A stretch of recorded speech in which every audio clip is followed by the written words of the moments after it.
How to add October dump sticker on Instagram story. Hey everyone, welcome back to the channel. In today's tutorial, I'm going to show you guys how you can add the October dump sticker on your Instagram story.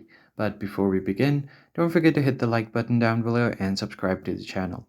First thing you're going to have to do is open up Instagram and make sure that you are logged into your account.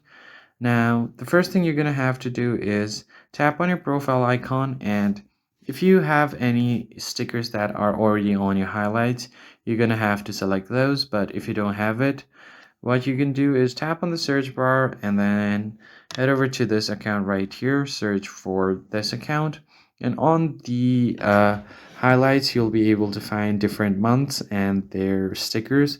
So pick one that you like. So for example, if I just pick this one, tap on add yours, and then you will be able to add the same sticker to your story. So you can move this around. Your story will be added to this template, but only your followers will be able to see it. Now you can choose the layout. So I'm just going to choose a layout of, let's say, this one right here. And I'm just going to add two pictures. So here I have added two random pictures. So you can adjust this, and if your friends tap on it, they will also be able to add this to their story. So just tap on done and then post it to your story. And that's how you post an October dump sticker on your Instagram story. If you found the tutorial helpful, don't forget to leave a like down below and subscribe, and I'll see you guys on the next one.